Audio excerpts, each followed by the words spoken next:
Hey, what's good, everybody? It's me, your hero, Benjamin Banks, and you're watching Leveling Up with Benjamin Banks, and it is a brand new episode of Who's That Cosplayer? And joining me on today's episode is somebody, your boy, he loves to show love when people show him love. And, this cosplayer, they're always sharing, like, all my interviews, all my photos, everything in their stories. And, I really appreciate that.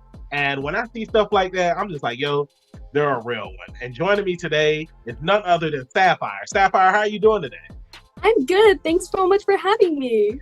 Hey, you're welcome. Thank you so much for joining me. And thank you as always for, sharing my stuff in your stories because it's nothing but love.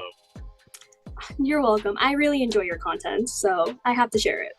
Hey, I really appreciate that. And I enjoy your content too. So before we get into today's interview, everybody that's watching, make sure that you like this video, you subscribe to the channel, and you hit that bell button so that way you're always notified when we have new content here on Leveling Up with Benjamin Banks.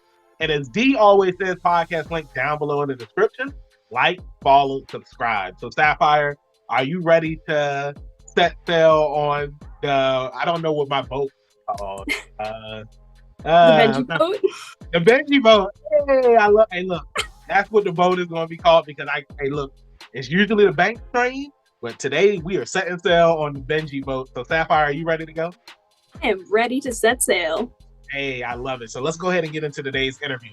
So, Sapphire, the first question that I ask each and every guest up here on Who's That Cosplayer is, what is your origin story? Every hero or villain has one, so tell everybody who you are. All right, it's a little bit of a weird one, but I started off cosplaying without knowing I was cosplaying. So around like 6th grade, I wanted to be a Sailor Moon for Halloween, and I begged my mom. I was very influenced by my sister at the time, so obviously it was a character I really enjoyed. And I asked my mom, I want to be this character for Halloween, and she's like, no one's gonna know who you are. So I said, that's okay. And next thing you know she made it happen. And then a little afterwards, I was invited to go to my first convention. Nice. And it was a couple months. So I, again, accidentally cosplayed without knowing I cosplayed with my father. And he was Ash and I was Pikachu. And we had a blast. I had a little bit of a break, but I came back a couple years ago and here I am. Hey, that is an awesome origin story. I love it because it's like everybody knows that I love Sailor Moon. And when it comes to Pokemon, it's like I love Pokemon, but I'm not a huge fan, but I still love Pokemon because everybody grew up watching Pokemon. And if you don't like it, you know what I'm saying? If you don't like Pokemon, you're just playing evil. So I think that it's awesome that you had supportive parents that, wanted you to be whatever you wanted to be. Your mom, she made it possible so that way that you could be Chibi Sailor Moon, and then you and your dad went to the convention. He was Ash, you were Pikachu, and the rest is history. Because it's now, looking at the cosplays that you've done, JoJo's Bizarre Adventure with Kakuline, Ren Goku from Demon Slayer, Rey from Evangelion. It's so many cosplays that you've done, and I gotta know because you went to the con with your dad when you were younger. But how was it going to your first con when you were older? How was that experience different from when you went with your dad? When I was younger, I clearly didn't know what was happening. I got a brief summary and the rest is history. But when I went back to the same convention. I am very loyal to this convention, and I immediately knew what to search. I looked for the artist alley, I looked for the vendors and who were the guests in the masquerade. So afterwards, I learned a little bit online about cons, and I also had my experience. And again, I had to bring my dad, okay? So he's always been with me at cons. That's awesome. That's awesome. So, having that experience and, you went with your first cosplay. When you went back to that con, did you cosplay as well? I did. Who did you cosplay as? I went 2 days at that one convention. So the first day was Rengoku. Hey. And then the second day I did Kakuin and Rey. Nice. That's awesome. So Demon Slayer and JoJo's Bizarre Adventure, two of my favorite series that I love to read and watch, especially JoJo's Bizarre Adventure. And, as somebody who is going to be doing a future Rengoku cosplay, to another, your Rengoku is awesome. I love that bushy brows. You're welcome. And, I love all of your cosplays. I've seen them. One Piece is something that I watched when I was younger, but I kind of got out of it because Yeah. I just got out of anime. But ever since I watched the movie One Piece Red last year, and I fell in love with Yuta, it's just like, man, I want to start watching the series again. So I gotta ask you because I normally don't get a lot of One Piece cosplayers up here, and when I do, I don't ever ask these questions. I gotta ask you, like, why do you love One Piece? There's a lot of things in One Piece that I truly enjoy, and I've only done a small handful of all the One Piece characters, but everything about them, I really enjoy their backstories. Like, I recently did Sanji, and I enjoy Sanji's backstories. He has multiple shared across the series, and it's very sentimental and it's interesting and it has a lot of depth. I also really enjoy the different characters and how Oda was able to represent different communities. For example, Emporio Ivankov is a very queer character and has the power to make people change their gender. So it really shows a lot towards the trans community, which is absolutely amazing. And a bunch of them are just silly and goofy, and I really love that. That's awesome, and I love hearing that. So you've done Sanji, you've done Chopper, you've done Bugsy, and like I said, like I love all of your cosplays. As somebody that did Kisame last year, growing up, like I used to love One Piece, and one of my favorite villains from One Piece, it was Arlong, and I'm just like, if I'm going to cosplay as Kisame and be a blue shark, I might as well be Arlong and be another blue shark. So I can't wait to do that cosplay. But I love what you said about Oda and making the series, trans friendly, queer friendly for everyone. And I think that that's something that you see in a lot of newer animes. I mean, I know One Piece has been around for a long time, but one that I recommend to everybody is Tiger and Bunny, because they have a gay character in that, and the way that he is written is perfect. And it's like, I feel like that there needs to be anime out there, and not just anime, but manga for everyone. I know some people will say that, oh, like, I don't want to see that stuff in my series and whatnot, but it's just like, yo, like, it's like nobody's hidden anymore. Like, you saying that just means that people should just stay hidden. But no, and up here on Level Up Benjamin Banks, we all out of the open. You know what I'm saying? And we support, we love everything. So pinkies up to Oda for that. Who's that cosplayer? Cupcake Cosplay. Now, I gotta ask you, top 3, what are your favorite cosplays that you've done? At the moment, I do know my top. It is Buggy. I'm very proud of him. Second, I want to say maybe Sanji or Rei. And I have to keep Kakyoin on this list. He's been so dear to me, and he has to stay. Okay, all right, and I love that Kakyoin is in your top 3. So you already know where we're about to head to now. JoJo's Bizarre Adventure. I ask everybody that comes up here, what part is your favorite part? I, for the longest time, want to say part 3 and part 4. Okay. I love them both so much, so they're kind of equal. Okay, all right. I mean, I can see that because of the time difference. It's only a 10-year difference, and we get Jotaro in it again, which Jotaro in part 4 is my favorite. And I don't have my jacket hung up right now. I keep looking at it as we're talking, and I'm just like, man, I really need to hang up my Jotaro jacket. But I love that you love part 3 and part 4. Now, I got to ask you, which JoJo is your favorite JoJo? I want to say Jolene has been one of my favorite JoJos, not just because she's a woman, but just how she is so determined, and she's very like, she at first was kind of like, I hate my dad and, you know, screw him. And then later on she realizes, maybe this was all for her. Yeah, exactly. Right. And to piggyback off of what you said, I wasn't really feeling Jolene at first when I was reading the manga.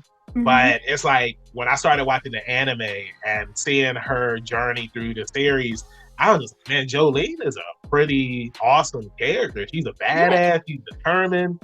She gets stronger as the course of the series goes on and whatnot. And, part 6 has definitely started moving up to being number 1. Like part 4 is my favorite, but I don't know. Like I keep watching part 6 and it keeps on making me sad every time I watch it. So I know. Yeah, it's just so sad. And now I gotta ask you, who is your favorite villain from JoJo's Bizarre Adventure? Yoshikage Kira. Hey, I love that. I love that. Oh my god, I love Yoshikage. Hey, funny story, but I interviewed somebody at a con, and I just posted a video where I was holding her hands, and I was just like, Yeah. I love holding people's, I love women's hands and whatnot. And she didn't get this. And mind you, this is one of my friends. I wouldn't do this to some random person, but it's just like after the interview, she was just like, "Was that a JoJo reference when you were doing with my hands?" And I was just like, "Yeah, I would only do it with you because I know you. I wouldn't just do that with some random person." Yeah. But yeah, I love Yoshikage Kira, and I just love all of the villains after part 3. Like part 4, 5, and 6. I feel like all of the villains have motives for why they are doing what they want to do, and it's not like worldwide. Leo and Yeah. So enough of the JoJo stuff. I want to ask you now that this is going back to cosplay. Like, what has been one of your favorite moments that you have had at a convention from over the years? I really do enjoy like making people happy, and when I come out as a character and people ask for pictures, but it never tops when you go into a masquerade and you work so hard and then you don't think you're gonna win and then you win. And you're on stage and you're gonna cry and then people are just like screaming at you and like they're all cheering. It's one of the best things ever. That's awesome. So when you won that masquerade, what costume did you wear to it? And like how long did it take you to make the outfit for that costume to win it? So I did Buggy's original outfit when you first meet him in Orangetown. And it took me, I want to say, maybe 3 months. I did rush it a little bit because I was very poor planning. And it took me quite the while, but I am very happy I got him done. Nice. That's awesome. And, just looking at it, like it looks phenomenal. And pinky's up to you for making that. So for all of your cosplays, do you make all of them from scratch? No, I haven't, but I have add things like my own personal touch and other things. There is characters I have done a closet of. Like Sanji is 100% a closet done. I've just found things in my closet and ironically a blazer that looks like his and I used it. But nice. I do want to make more. I love that. So what advice would you give to anybody that wants to get into cosplaying, whether it's, buying the stuff online or, making the stuff from scratch? Like, what advice would you give? I have a couple, but this is what it would be if it was shortened. A, have fun. Don't be afraid on what you're going to cosplay or if your character is popular or not. Doesn't matter, because I love doing unpopular characters too.